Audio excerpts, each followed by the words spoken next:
Olá, boa noite para vocês.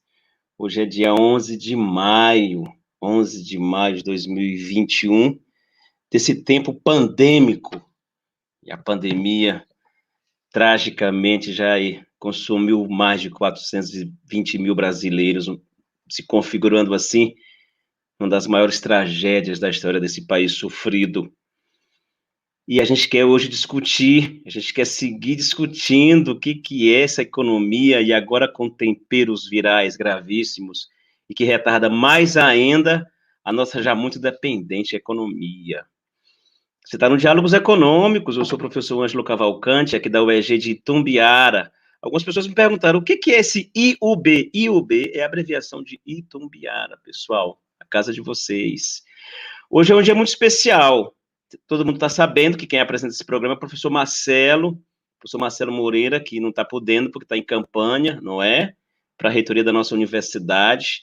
E a gente está aqui nesse desafio hercúleo, porque nem de longe a gente se comunica tão bem como o professor Marcelo, mas o esforço existe. E a gente quer conversar com esse professor, com esse amigo, com esse analista, com esse economista, o professor Marcelo Carcagnolo, esse grande pensador, esse grande estudioso de Marx, dos movimentos do capital no Brasil, nessa América Latina, nesse mundo, e ele vai nos ajudar a pensar algo que não é tão tranquilo, porque Marx nunca é tranquilo.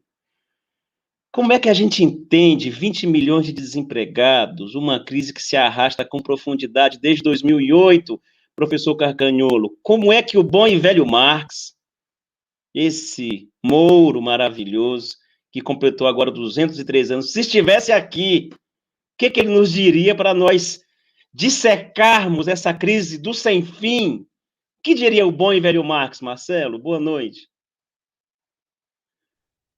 Boa noite, Ângelo. Boa noite para você. Um grande abraço para você, para quem acompanha o programa. Um grande abraço para o meu xará e parceiro Marcelo José Moreira. Naquela época, codinome Mané, mas enfim, por várias razões. Tem a ver com a gíria aqui do Rio de Janeiro, de onde ele é originário. Ângelo, a tua pergunta inicial dá pano para manga, assim, para um curso de 60 horas, né? Mas para tentar sintetizar, para a gente encaminhar a nossa conversa, eu te diria o seguinte, com toda a pretensão que isso envolve, eu te diria que se o Marx estivesse aqui vivo hoje, olhasse para o mundo que nós vivemos, ele diria, olha, eu não estou surpreso, eu sempre soube que o capitalismo é assim. Só pode estar surpreso com o que o capitalismo está vivendo, com o que a economia mundial está vivendo, quem não conhece o funcionamento da economia mundial capitalista. O Marx não era nenhum vidente, não tinha nenhuma esfera que lhe permitisse ver o futuro, não tinha nenhuma máquina do tempo, nem sabia da trilogia De Volta para o Futuro, enfim. Não é por isso, o Marx não sabe, nem teria como saber como ia funcionar o capitalismo brasileiro do século XXI. Acontece que, desde o século XIX até hoje, e mesmo antes dele, o Marx foi com problemas, com limites, enfim, ele era um ser humano, mas foi o autor, e a partir dele toda uma tradição também com debates internos, debates com as tradições, mas que criou uma tradição que melhor conseguiu entender qual é a dinâmica de funcionamento de uma economia capitalista. Todas as outras teorias, não só econômicas, mas teorias sociais que procuraram interpretar o capitalismo, embora possam ter aportado pontos importantes em uma ou outra questão, não deram conta de entender o capitalismo como ele é. E, já tentando direcionar um pouco para onde a gente vai, uma das legalidades, ou seja, uma das características necessárias, não é algo fortuito, não é algo ocasional, não é por acaso, não é que talvez sim, talvez não, mas algo que vem no pacote, ou seja, faz parte da trajetória do processo de acumulação de capital, os movimentos cíclicos, com altas e baixas, com crescimentos e depressões. Portanto, a crise no capitalismo não é algo fortuito, é algo que faz parte dele. Vem no pacote, diriam as novas gerações, vem no combo. Que coisa.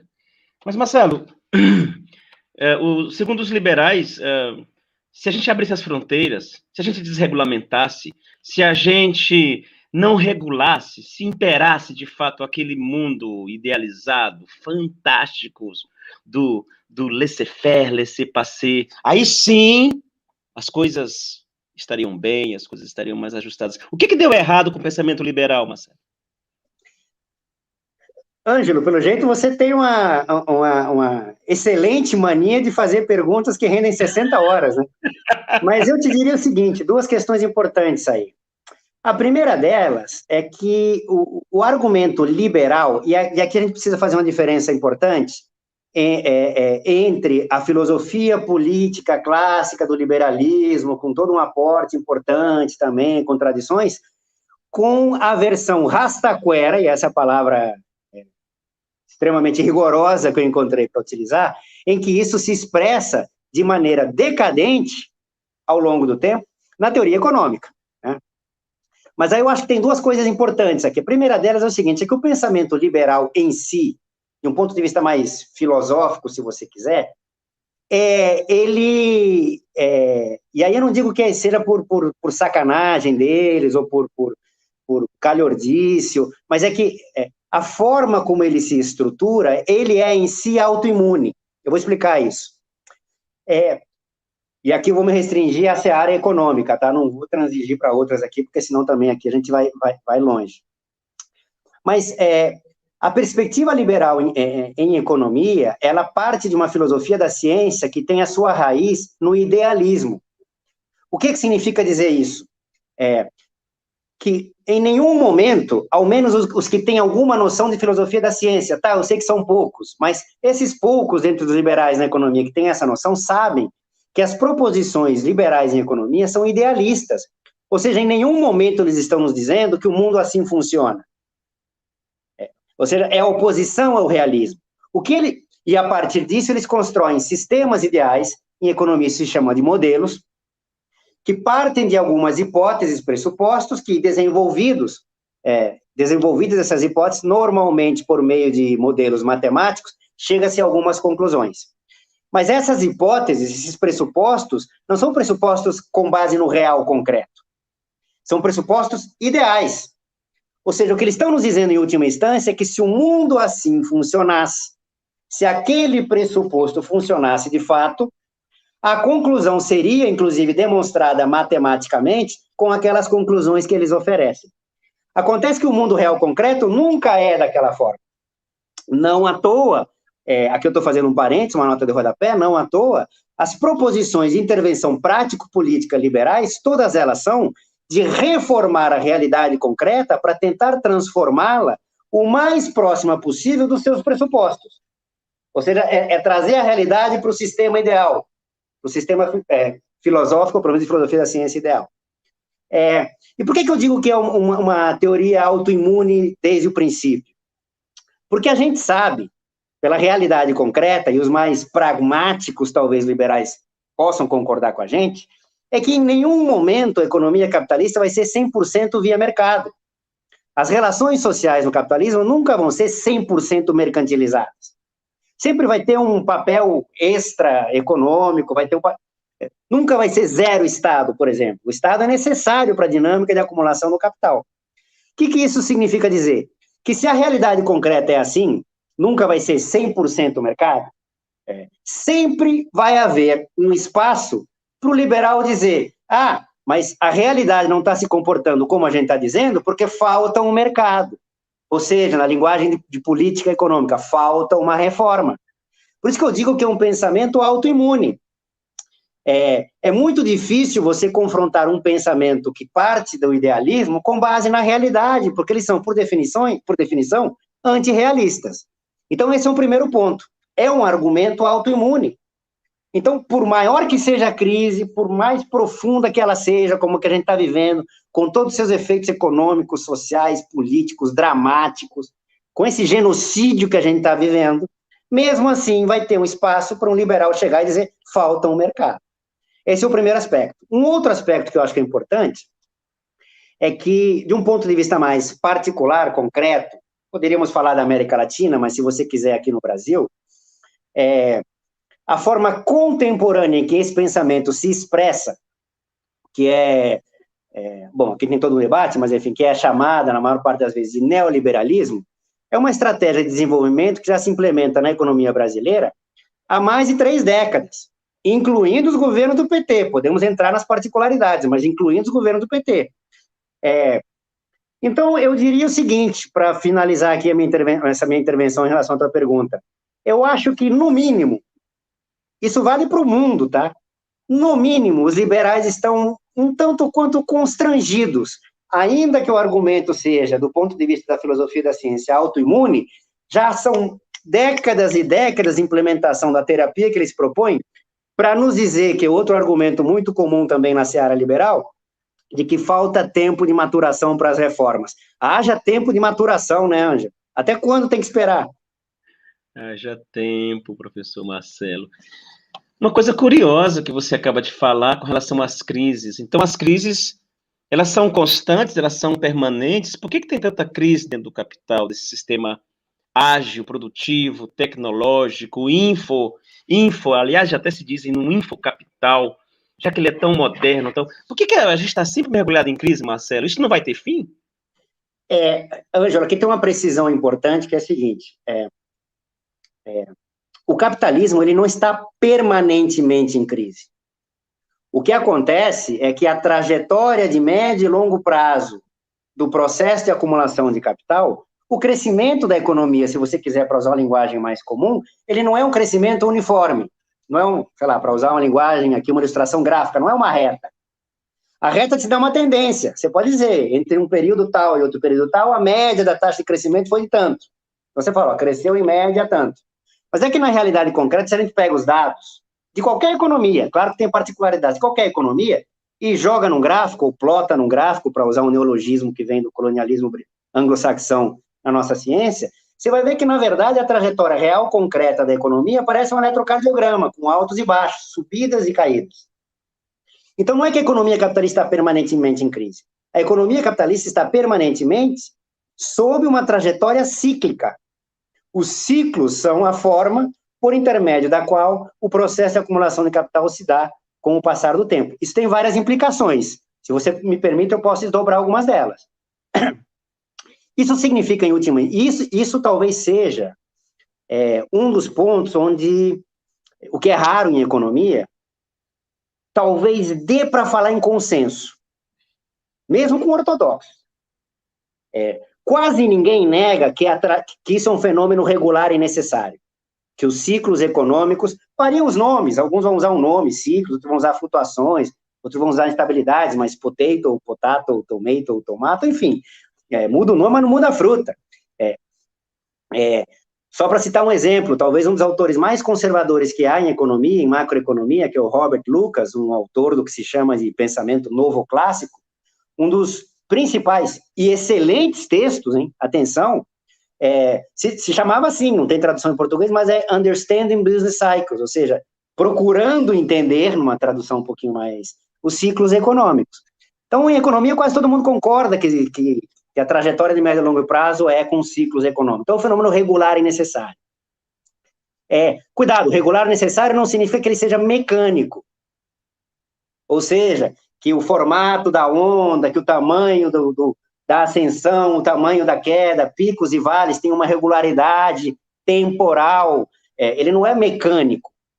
No melhor dos casos, você só pode contar a história da duração, da intensidade, das manifestações particulares, pós-festum, depois que aconteceu o fato, e mesmo assim sujeito a debates teóricos.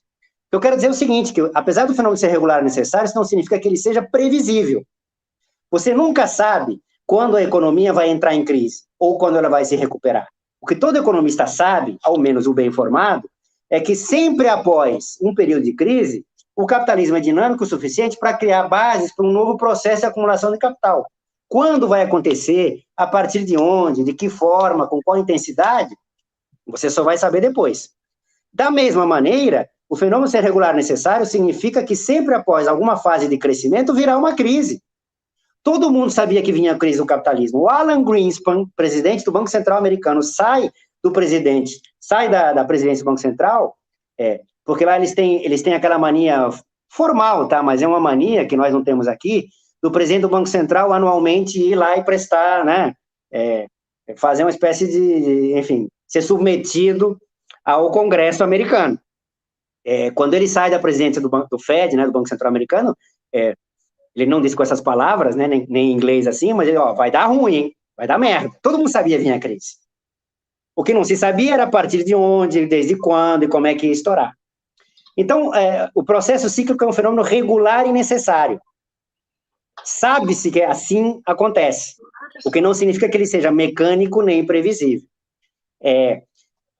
Isso tem várias implicações, tá? Podemos explorar algumas delas, mas o que me parece mais interessante é que o fato do ciclo ser um fenômeno regular e necessário, isso cria para uma teoria que procura entendê-lo como ele é, 3 exigências, 3 requisitos. E é a incapacidade da teoria econômica lidar com esses 3 requisitos que nos ajudam a entender por que, em períodos de profunda crise estrutural do capitalismo, a teoria econômica hegemônica dominante também entra em crise. Mas aí, se você quer aprofundar essa parte ou não, a gente pode ver na sequência aqui. Bacana. A gente está conversando com o professor Marcelo Carcagnolo, esse expertise nos rigores do pensamento do bom e velho Marx. Marcelo, e nós? E a periferia do mundo? Como é que a gente se comporta nessas grandes e médias e baixas ondas? É isso? Vai ser assim? Olha, Ângelo, sabe uma coisa, quando você estava falando agora, que me chamou a atenção, curioso, que tirando a primeira intervenção, onde você me perguntou qual seria a atualidade de Marx, depois disso eu nem falei dele, né? Estou falando ou seja, nem entrei na especificidade do Marx ainda. Mas, enfim, isso aqui, para tratar de maneira rigorosa, essa última questão que você me aponta aqui, a gente teria que tratar de maneira rigorosa, incluindo os debates, inclusive incompreensões dentro desses debates, do que a gente está chamando de uma economia dependente, periférica, subdesenvolvida, emergente. Aqui tem vários nomes, porque decorrem de tradições teóricas distintas, então a gente teria que tratar exatamente cada um na sua caixinha. Mas o que eu te diria, assim, de bate-pronto, é que independente de qual seja o nome, se de alguma maneira a gente sofre algum tipo de dependência, é dependência em relação a quê? Por que nós somos dependentes, em última instância? Porque o nosso grau de manobra e, de alguma maneira, de influenciar as particularidades do processo de acumulação em escala mundial tendem a zero. Nesse sentido, a economia brasileira, que criou alguma dinâmica, que teve uma época histórica do processo de importações, teve uma industrialização. Nesse sentido, a importância do Brasil, para citar uma outra economia, por exemplo, a economia paraguaia, uma economia boliviana, uma economia haitiana, é igual, é nada. Ou seja, isso significa que a primeira determinação é essa. A forma como a economia capitalista mundial vai se desenvolver, ou as suas legalidades vão se expressar historicamente a partir de determinado momento, as determinações não passam por aqui. Portanto, a gente sofre, de alguma maneira, como um reflexo disso. A gente tem que se adequar a isso. Essa é a primeira coisa. Segunda coisa da dependência é que nós somos dependentes justamente pelo fato de que nós precisamos, primeiro, importar produtos, mercadorias essenciais para a nossa estrutura produtiva que nós mesmos não fazemos, e aí tem uma discussão de grau de dependência. Tem economias que têm esse grau maior, economias que têm esse grau menor, enfim, poderíamos entrar nessa discussão. O que significa dizer que a gente tem que ir ao mercado mundial e comprar essas mercadorias. Acontece que para comprar essas mercadorias, primeiro, o mercado mundial precisa fazê-las, e segundo, precisa exportá-las. Só que o terceiro e mais importante é que para comprar essas mercadorias, em elas existindo, a gente não pode pagar em reais. Real não é moeda universal, não é dinheiro mundial. O que significa que a gente precisa ter dólar para comprar essas mercadorias. Como o Brasil não imprime dólar, de duas uma. Ou a gente importa dólar, ou seja, atrai um fluxo de capital positivo para ter acesso a esses dólares, ou vive de saldos positivos em transações correntes, que incluem a balança comercial, passados, ou seja, as famosas reservas internacionais. Então, nós temos dependência também, esse era o segundo aspecto, de aceder ao dinheiro mundial para, com o dinheiro mundial, conseguirmos, inclusive, mas não é só isso, comprar as mercadorias que são necessárias para a nossa estrutura produtiva e nós mesmos não fazemos. Além disso, tem um aspecto financeiro. Como a gente já captou recursos no passado, como nós somos importadores líquidos, em média, de capital, nós precisamos pagar o serviço dessa dívida, ou, para ser mais rigoroso, o serviço desse passivo externo. E pagamos em dólar. Portanto, nós temos uma necessidade de dólares, ou da moeda, ou do dinheiro mundial, dupla, no comércio de mercadorias e para o pagamento do serviço do passivo externo. Isso significa o seguinte, que toda vez que a economia mundial entra em crise, se essa crise vem com baixa dos mercados mundiais, significa que esses mercados mundiais vão comprar cada vez menos daquilo que nós fazemos e exportamos, exportação com base na qual nós conseguimos, por esse meio, parte desse dinheiro mundial. Então, quando estoura uma crise lá, cai a demanda pelas importações deles, as nossas exportações caem e o nosso grau de dependência ou de vulnerabilidade externa, como outra corrente teórica fala, se eleva. Por outro lado, se essa crise vem acompanhada também de um crash no mercado de crédito internacional, significa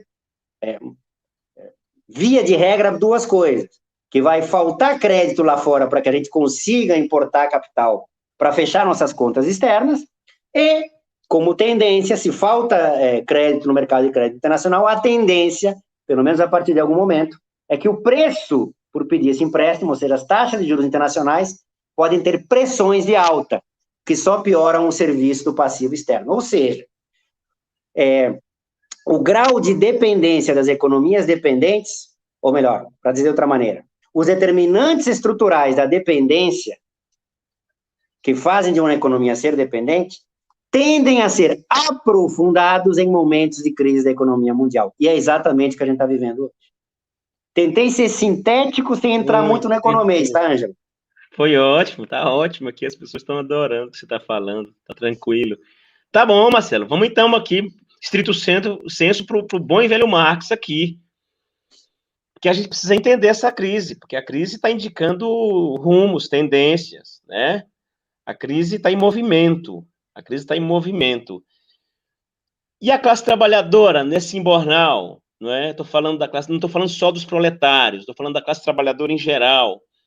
Como é que a gente pode explicar essa nova configuração, Marcelo, do mundo do trabalho, nesse caldo caótico de dramas e que caracterizam essa economia contemporânea? Ângelo, aos olhos de Marx, é claro. Diga-se de passagem que o Marx, quando se referiu à classe trabalhadora, e ele usava esse termo, Arbeiterklasse, ele nunca restringiu a Arbeiterklasse ao operário fabril do setor secundário. Isso é um problema dos economistas, incluindo os economistas do marxismo. Marx não tem culpa disso, tá? Se as pessoas não entenderam Marx, azar das pessoas. Quando ele falou de classe trabalhadora, ele não restringiu a classe trabalhadora ao setor secundário. Enfim, mas aí é uma outra discussão. Podemos fazê-la depois, se você quiser. Mas antes disso, eu acho que é fundamental a gente entender quais são os determinantes do momento em que a gente está. E aí eu começo pelo seguinte, é crucial a gente entender que a pandemia não é a causa da crise.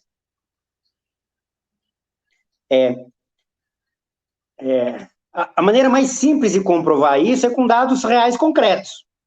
A pandemia estoura, ou pelo menos a aceleração do contágio via coronavírus da Covid-19 no final do ano passado e se transforma em pandemia mundial no início deste ano. De 2019 e no início de 2020 do ano passado. A economia mundial capitalista já vinha em crise de antes. As taxas médias de crescimento já vinham com problemas. A brasileira, idem. Essa história do governo brasileiro, que no final de 2019 o Brasil estava decolando, não sei onde é que eles viram isso, né? Porque os dados mostram exatamente o contrário. Até porque somos uma economia dependente. Então, a pandemia não é a causa da crise. Essa é a primeira coisa. Parênteses importante. Isso não significa que a pandemia seja irrelevante. Primeiro, a pandemia, ela aumenta a intensidade daquela crise que ela estava posta, com todos os seus efeitos, no mercado de trabalho, nas taxas de crescimento, em tudo. Então, aumenta a intensidade. E segundo, do meu ponto de vista mais importante, a pandemia é a nova forma da crise estrutural pela qual passa o capitalismo contemporâneo. Preciso falar, portanto, do que é essa crise estrutural do capitalismo contemporâneo. A primeira coisa, voltando ao início, é que não podemos entender como algumas vertentes do marxismo mal entendem crise estrutural como a crise final do capitalismo, e vai acabar por causa disso. Não, não vai acabar por causa disso. So sorry, não é assim que as coisas funcionam. Quando eu estou falando aqui de crise estrutural, é porque as contradições do capitalismo se explicitaram de uma maneira tal, neste momento histórico, que a forma histórica como o processo de acumulação de capital se deu até aquele momento estão em xeque. Não significa um xeque-mate. Nem que o capitalismo vai acabar, nem que temos uma nova etapa histórica do capitalismo, necessariamente. Isso a gente só pode interpretar depois que acontecer. Quando eu estou falando crise estrutural, portanto, é que está em xeque. O capitalismo contemporâneo está em xeque. E a pandemia não é o estouro dessa crise, é a nova forma, porque, na verdade, é a nova forma da crise que estoura em 2007, 14 anos atrás, 13 algo, porque, na verdade, foi no final de 2007. Que é a famosa crise do mercado subprime imobiliário americano. O capitalismo contemporâneo entra em crise aí. E por que ele entra em crise ali? Qual é a...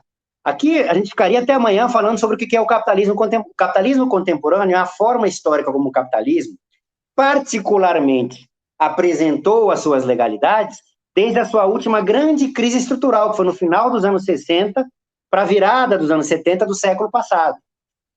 A forma histórica como o capitalismo responde àquela crise, constrói o capitalismo contemporâneo. Então, você tem aqui processo de reestruturação produtiva, você tem aqui o neoliberalismo, você tem políticas econômicas ortodoxas, você tem o aprofundamento da gripe das políticas concretas de abertura comercial, financeira, você tem vários elementos que conformam o capitalismo contemporâneo, mas eu quero destacar dois, que só fazem sentido com o conjunto dos outros, tá? Senão... O primeiro deles é o que o Marx chamou, na seção 2 do livro 2 do Capital, de rotação do capital. O simples fato do capital fazer o que ele faz mais rápido, ou seja, diminuir o tempo de rotação do capital, aumenta o que ele lá, na seção 2 do livro 2, chamou de taxa anual de mais-valia ou mais-valor, aí depende da tradução. Que, com outras determinações, vai implicar no aumento da taxa anual de lucro. Então, o simples fato do capitalismo fazer as coisas mais rápido, sem mudar nada além disso, vai implicar no aumento da taxa anual ou periódica de lucro. O capitalismo contemporâneo fez isso, acelerou o tempo. Essa história que a gente acha que, mas a vida está passando cada vez mais rápido. Sim, isso é sinal que a gente está ficando velho. Você sabe que a velhice tem essas coisas, né? A gente percebe com o tempo. Mas também tem uma determinação social. O capitalismo acelera nossas vidas. O capitalismo contemporâneo é isso. Então, essa é a primeira coisa que eu queria ressaltar. Segunda, que é a mais importante, que é a história lá das finanças. Eu prefiro usar a categoria capital fictício do Marx. Eu acho que o capital financeiro não ajuda, por várias razões, depois a gente pode tratar do assunto. Mas o que o Marx chamou de capital fictício? Primeira coisa, inclusive para separar a interpretação de Marx dos keynesianos, que contaminam muitos marxistas, é que o Marx não está lidando com uma separação de tipos de capital. Não é que tem um capital produtivo, que esse é legal, produz, gera emprego, gera salário, está comprometido com a estratégia de desenvolvimento nacional. A velha burguesia nacional, estão procurando até hoje, não existe, tá? Já aviso aos colegas que não existe a burguesia nacional. Burguesia é burguesia.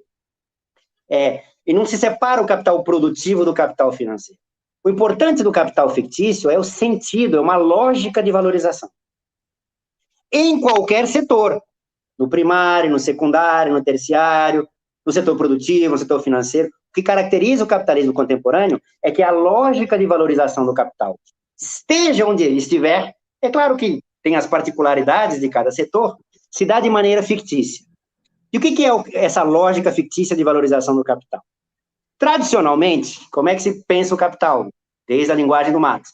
Você tem um dinheiro inicial, acumulado de várias formas, a partir dele o capital compra meios de produção, força de trabalho, entra no processo produtivo, transforma a mercadoria inicial, valoriza a mercadoria inicial, a famosa Emilinha. Se ele der sorte, nem sempre dá, encontra no mercado a realização que vira um delito, portanto você tem o processo de constituição do capital. Então, nota, o capital pré-existe na forma de dinheiro, ele entra no processo produtivo, esse processo produtivo valoriza aquele capital, que é realizado depois. Então, o capital pré-existe, produz para apropriar-se. Essa é a lógica, aspas, normal do capital. O que o capital fictício faz é inverter esse negócio. O que define a lógica de valorização fictícia? Atenção, o capital não pré-existe. Aquela soma de dinheiro inicial por intermédio da qual você compra meio de produção força de trabalho não existe. O que existe, ou o que pré-existe, é a expectativa de que no futuro você tenha algo do que se apropriar. Que você tenha um valor a ser apropriado. A existência dessa expectativa de que no futuro exista algo a ser distribuído, apropriado, permite a presentificação disso na forma de título, na forma de um papel, dizendo que eu repasso o direito de apropriação futura daquele rendimento para quem me pagar, depende também da taxa de juros, mas não só, o valor daquele papel. Isso é capital fictício. Nota que a lógica se inverteu. Capital não pré-existe. O que pré-existe é a expectativa de apropriação futura. Com base nela se constitui o capital.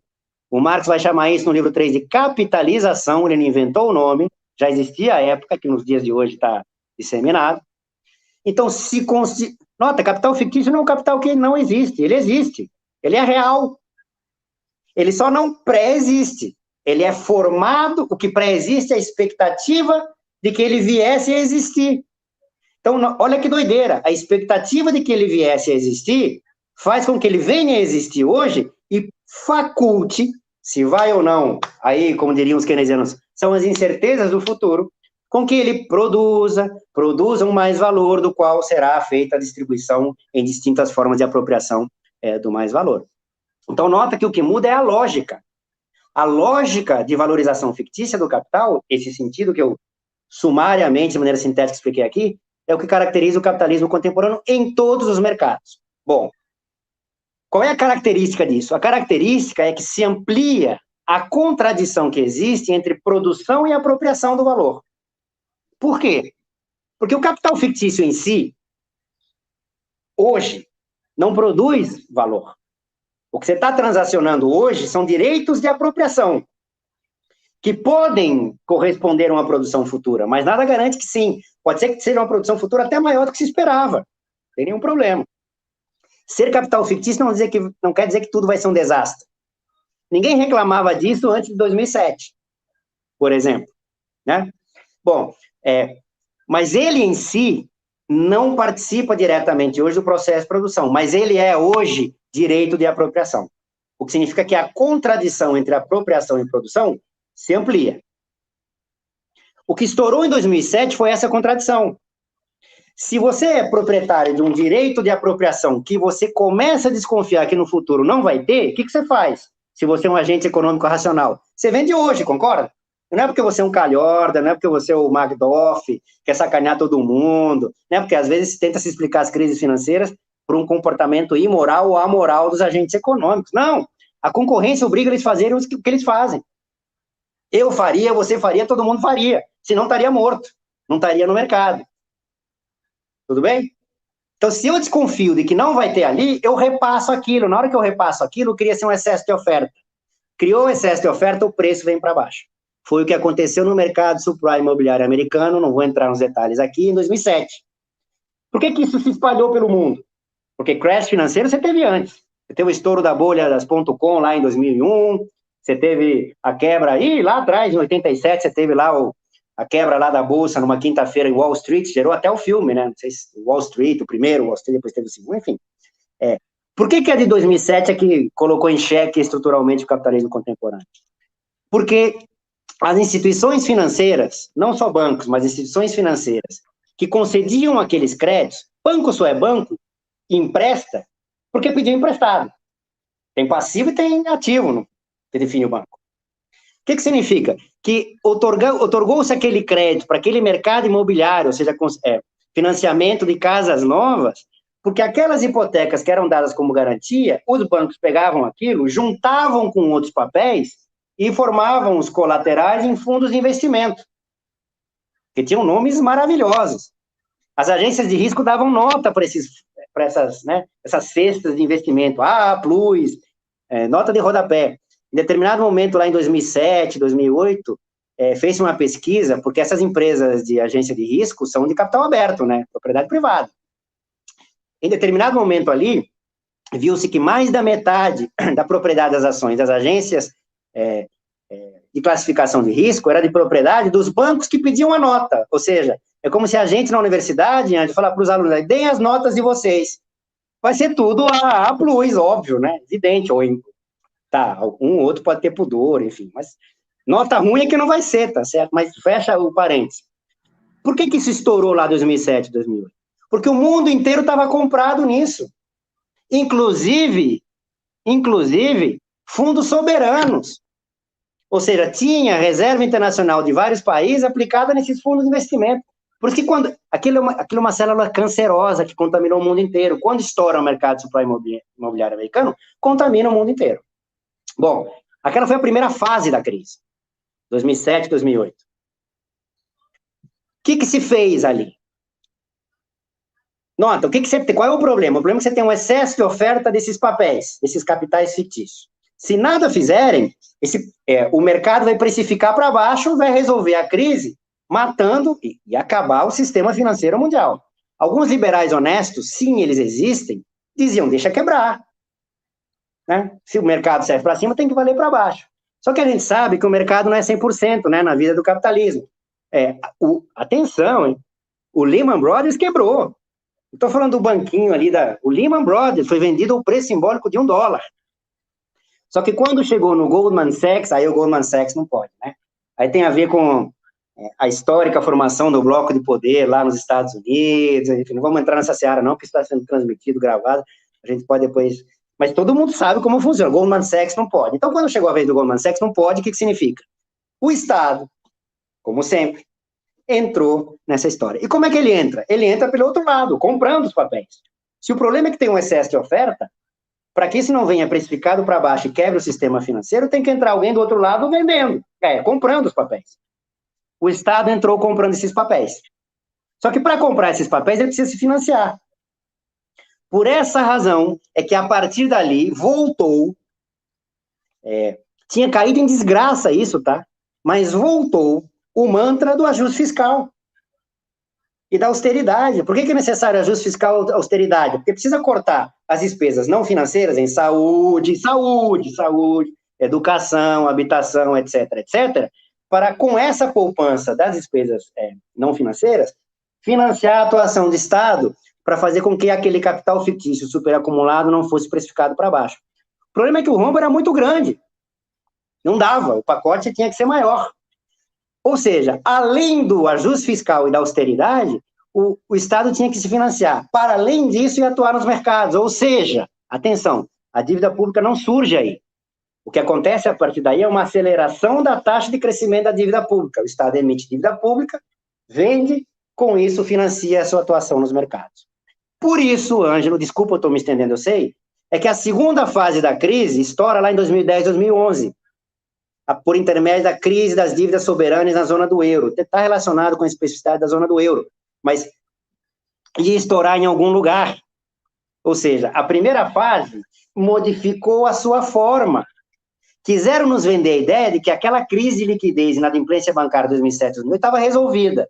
E que a partir de 2010, 2011 foi uma crise porque o Estado não sabe gastar. Não, porra, estão me chamando de imbecil. A crise é a mesma, é que o Estado justamente aumentou o seu endividamento para tentar ganhar tempo, esse é o ponto, ganhar tempo, para tentar corrigir o problema da primeira fase da crise. Bom, de lá para cá, 2010, 2011, de lá até agora, ou pelo menos até 2019, todo mundo sabia que vinha uma terceira fase. Porque o volume de capital fictício, ou seja, direitos de apropriação, com a economia estagnada, ou seja, a produção de valor não acompanhava, só aumentou. Esse ato só aumentou. A dívida pública estourou. Ou seja, todo mundo sabia que vinha a terceira fase da crise em algum momento. Ocorreram alguns ensaios. Não sei se você lembra, no começo do ano passado, você teve aquela história lá do mercado futuro do preço do petróleo, lá no início, lá janeiro, fevereiro. Poderia ter vindo dali. Calhou de vir pela pandemia. Então, o que a pandemia é a terceira forma que aumenta a sua intensidade e modifica o seu panorama da crise estrutural do capitalismo que vem desde 2007, 2008. É esse o momento que nós estamos. E, Ângela, não esqueci da tua pergunta. Tua pergunta foi, e a classe trabalhadora nisso? Nota, onde é que nós estamos? Nós estamos no seguinte ponto. Do ponto de vista lógico, o capitalismo só vai resolver essa encruzilhada na qual ele entrou, ou seja, a crise estrutural na qual ele está, de duas, uma ou uma combinação das duas. Ou a saída liberal, ou seja, deixa esse excesso de capital fictício superacumulado ser queimado, ser precificado para baixo. Isso vai gerar uma crise financeira com impactos econômicos, sociais e políticos como nunca se viu. Não podemos ter dúvida sobre isso. Ou, na verdade é um e/ou, o capitalismo tem que dar um jeito de adequar aqueles direitos de apropriação futura superproduzidos com o crescimento da produção de valor. Desde 2007, 2008, aquele mantra que eu falei, lembra? Austeridade, ajuste fiscal e o aumento da dívida pública para financiar o Estado na atuação nos mercados secundários dessas diversas formas de capital fictício, vem acompanhado desde lá, não é criado, já vem de antes, mas se aprofunda a partir dali as tais reformas estruturais. O que significa aprofundar as reformas estruturais? Umas mais, outras menos. Significa aumentar a exploração do trabalho para aumentar a produção do excedente, do mais valor, para que eles se adequem aos direitos de apropriação superacumulados. Por isso que o impacto direto sobre a classe trabalhadora, desde lá até agora, é que de maneira crescente, a gente está vendo isso, é um aumento da exploração de maneira como nunca se viu no capitalismo. Desculpa se eu me alonguei, Ângelo, mas é que eu precisava fechar esse ponto. Tranquilo, Marcelo. Mas você falou muito, você colocou muitas informações. Tem alguns alunos que queriam só te perguntar, professor, o que é mais-valia que o senhor falou aí? Professor, o que é capital fictício? O senhor pode sintetizar isso ao fim e ao cabo? Bom, acho que capital fictício, de alguma maneira, eu posso ter falado rápido, então eu vou refraseá-lo. O capital normalmente é entendido como um valor que se valoriza, ou seja, um movimento, é um processo. Então, determinada magnitude de valor na forma de dinheiro, por exemplo, R$10, e por intermédio desses R$10 iniciais, o capitalista compra, sei lá, 8 de meios de produção e 2 de força de trabalho. A força de trabalho atua sobre os meios de produção, matérias-primas, matérias auxiliares, com base em instrumentos de trabalho, maquinário, instalações, para transformar aquela mercadoria numa mercadoria final. Como o trabalho é a substância do valor, o ato da força de trabalhar, ao trabalhar, transformando o meio de produção em mercadoria final, está produzindo um valor novo. Esse valor novo produzido no processo produtivo estará incorporado na mercadoria final, que será levada ao mercado, que será realizada ou não em função das conjunturas do mercado da demanda. Então, o capital é um valor que se valoriza. O que o Marx chamou de mais-valia ou de mais-valor é o fato de que o salário, aqueles 2 do início que eu falei, que se paga pela força de trabalho, o valor da força de trabalho pago pelo capitalista não corresponde ao valor novo produzido pela força de trabalho no processo produtivo. Então, imagina, por exemplo, que a jornada de trabalho seja de 7 horas. Então, o capitalista pagou 2 horas, ou o equivalente a 2 horas, para a força de trabalho, e a força de trabalho vai produzir em 7 horas. Essa diferença de 5 é o que o Marx chama de mais-valor ou mais-valia, que será apropriada sob a forma de lucro. Marx vai chamar isso de exploração. Cuidado aqui, tá? Exploração em Marx não significa que o capitalista está sacaneando o trabalhador. O capitalista tem que pagar o preço de mercado da força de trabalho. A gente poderia depois discutir se salários se adequam ao valor da força de trabalho, mas o capitalista tem que pagar esse pedágio, tem que pagar o valor, seja quanto for. Mas atenção, todo mundo no capitalismo que paga o preço daquilo que está comprando, adquire o direito de utilizar o que está comprando da forma que bem entender. Portanto, é direito do capitalista colocar a força de trabalho para trabalhar e ele faz as contas, mais horas do que o necessário para produzir o que foi equivalente ao que ele pagou pelo valor da força de trabalho. Então, a jornada de trabalho vai ser mais do que 2 horas. No meu exemplo, 7. E os 5 de diferença vai ser o mais valor ou mais valia. Com isso, eu já consegui explicar o mais valor ou mais valia em Marx. O capital fictício é a inversão dessa lógica. Nota, essa lógica é: capital pré-existe, os 10 na forma de dinheiro, produz, valoriza, para apropriar-se de lucro. Os 10 viram 15. O 10 pré-existe, por conta do mecanismo que eu acabei de explicar, acabam virando 15, 5, a diferença é o mais valor, a mais valia. Então, a lógica é essa: capital pré-existe, produz, se apropria. O capital fictício inverte essa lógica. Porque aqueles 10, nota, imagina eu, Marcelo, eu não tenho 10 para comprar 8 de mês de produção e pagar 2 da força de trabalho. Mas eu tenho uma boa ideia. Então, o que eu faço? Eu coloco essa minha boa ideia no papel, numa folha em branco, aqui eu escrevo, ó. Estou repassando hoje, é claro que isso vai acontecer no futuro, mas estou vendendo ao preço de hoje desse papel o direito de apropriação futuro dessa minha boa ideia.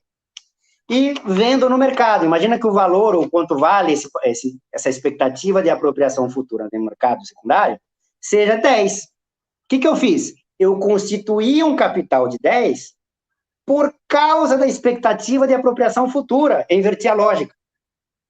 E aí, se com esses 10 eu vou, de fato, produzir o que eu tinha falado que ia produzir ou não, as conjunturas e as conjecturas, principalmente, que vão dizer. Mas então o que o capital fictício faz é inverter a lógica da valorização do capital. E atenção, não é só no mercado financeiro. Essa bifurcação entre setor financeiro, ou capital financeiro e capital no setor produtivo é uma lógica keynesiana. E o Marx nunca foi um keynesiano avant la lettre. O Marx é que nem a gente fala aqui no Rio de Janeiro, é que nem o Salgueiro, não é nem pior nem melhor, é apenas uma escola diferente.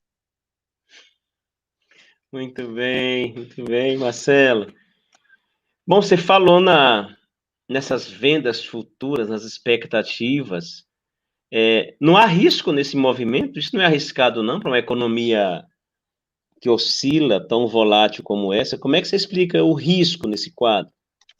Ângelo, mas na verdade o que o capital fictício faz é potencializar o risco que existe implícito desde o início. Nota, mesmo que eu tivesse os 10 reais, ou seja, o D inicial, quem me garante que eu vou chegar no D linha final? Já é arriscado, por definição. Você está sujeito a 1000 conjecturas. 1000 conjecturas. Aqui poderíamos ficar até amanhã falando das conjecturas. Então, o capital é um processo. É um valor que procura se valorizar. Se vai ou não, é justamente esse o risco. O que o capital fictício faz é potencializar as características desse capital, incluindo o risco. Só que ele faz isso de uma maneira tal que acaba invertendo o sentido, da forma como eu expliquei. Então, o risco já existia. O que o capital fictício faz é potencializá-lo. Cuidado, porque às vezes isso é uma má interpretação também dentro do marxismo, como se o setor financeiro, o capital fictício, ou tal capital financeiro, fosse o especulativo, o do risco. Não. No capital, tudo é risco. Professor Marcelo Carcagnolo, aqui no Diálogos Econômicos, nesse 11 de maio de 2021, aqui pela TV UEG, a gente está aqui toda terça-feira discutindo temas afeitos, diretos, com esse enorme enigma que é a economia. Marcelo, e esses novos fenômenos feitos com o trabalho, esse trabalho uberizado, esse trabalho precarizado, esse trabalho esporádico, a gente está aí com quase 40 milhões de pessoas socadas, enfiadas em trabalhos vis, informais, absolutamente eventuais. Qual é a relação disso com essa bomba especulativa de caráter planetário? Tem alguma relação entre esses dois universos? Como é que você pode dialogar isso? Toda.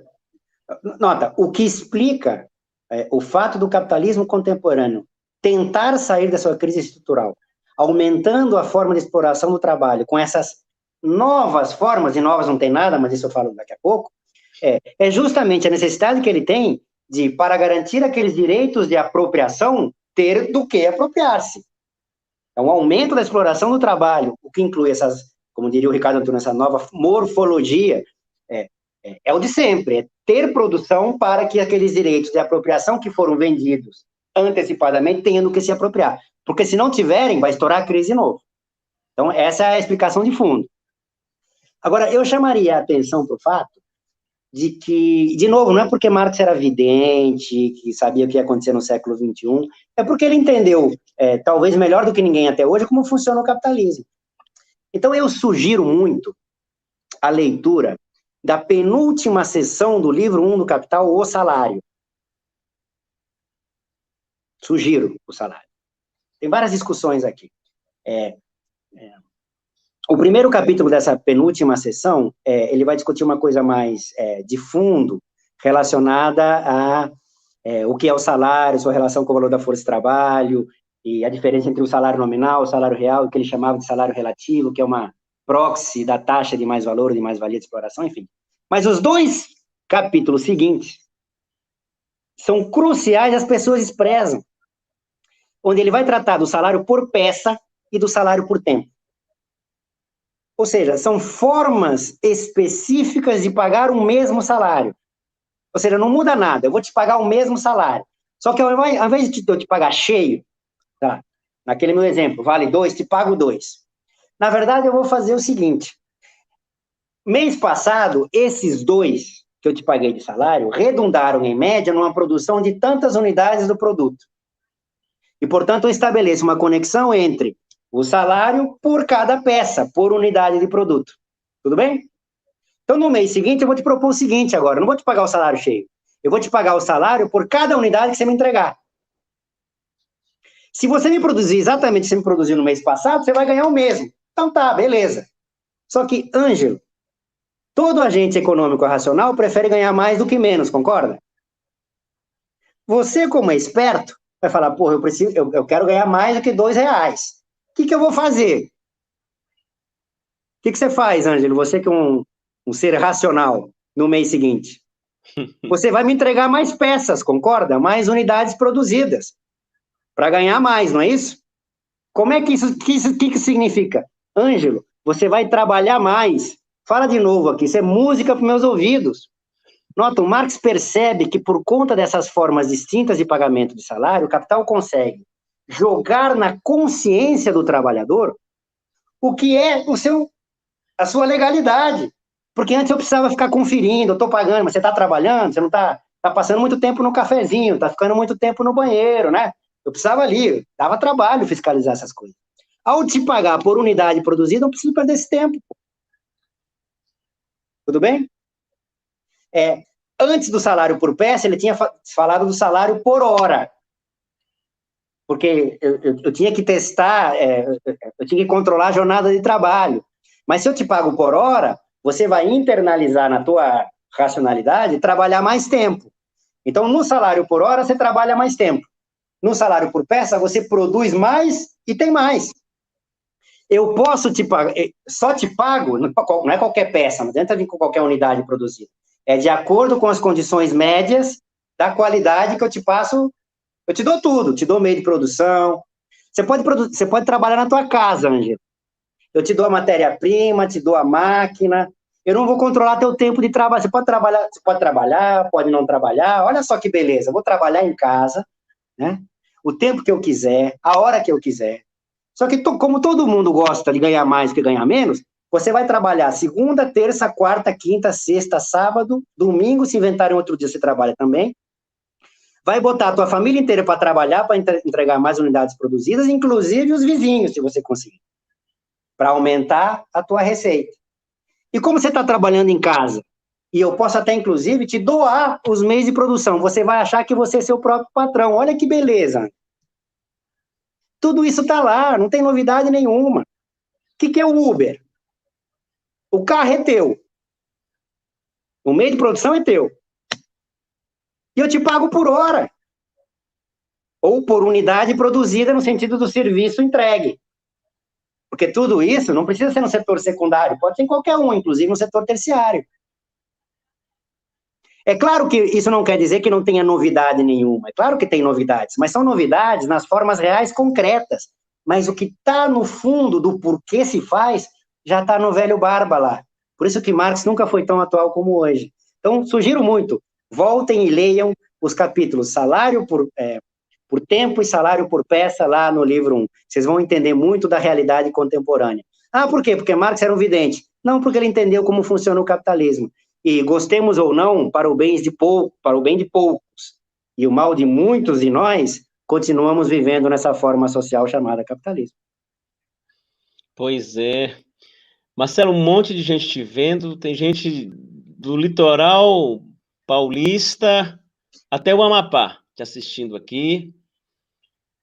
O Roberto, o Vitor, o Marcelo Moreira, que você conhece, a Beth, o Paulo, e o Jonathan. O Jonathan te pergunta: boa noite, professores, professor, uma pergunta. De que forma a teoria de Marx pode ser aplicada ou adaptada à realidade do século XXI? De que forma? É possível adaptar isso aos tempos que correm, professor Marcelo Carcanholo? Ô, Ângelo, eu acho que quase uma hora já que a gente está conversando, não há melhor exemplo de que o Marx nos permite entender a realidade contemporânea melhor do que o fato de estarmos conversando há uma hora sobre a realidade contemporânea e eu estar conversando sobre isso com base na interpretação que vem de Marx. Exato. Ou seja, para dizer de alguma maneira mais ilustrativa, eu diria o seguinte: para entender o capitalismo contemporâneo brasileiro, você está em Goiás, eu estou... você sabe que Niterói é paranormal, né, Ângelo? Tem uma paranormalidade aqui em Niterói, mas enfim, a gente pode discutir isso depois. Então, se eu quero entender, por exemplo, o capitalismo niteroiense do século XXI em 2021, o Marx vai me ajudar a entender 2021? Não vai. Ninguém poderia prever o que a gente está vivendo. Né? Ele vai me ajudar a entender Niterói? Acho que ninguém ajuda, mas enfim, isso é uma outra discussão. Ele vai me ajudar a entender o contemporâneo, o que há de específico a partir dos anos 70 do século passado? Alguma coisa, mas não tudo. Mas é que o Marx nos ajuda a entender o mais importante disso tudo, que é o substantivo. Percebe que tudo o resto são adjetivações? Niteroiense, contemporâneo, século XXI, dependente. Mas o Marx até hoje foi o cara que melhor entendeu o substantivo, capitalismo. Então, enquanto existir capitalismo, Marx será atual. Cuidado! Isso não significa transformá-lo em Bíblia.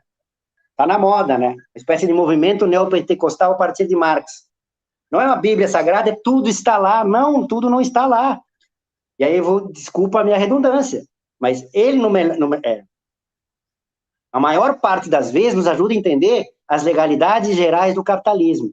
Agora, o que há de específico na contemporaneidade, o que há de específico na conjuntura, o que há de específico na dependência, o que há de específico na política econômica, monetária, fiscal, cambial, isso é tarefa nossa, porque algum trabalho a gente tem que ter, né? Alguma contribuição a gente tem que ter nisso. Vai deixar tudo lá nas costas do velho Barbas? Ele não...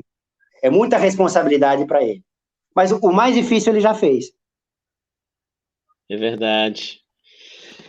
É o Diálogos Econômicos desse dia primoroso com o professor Marcelo Carcanholo. A gente está com uma hora de conversa, a gente tem que encerrar, segundo orientações da Poliana e da Ana Paula.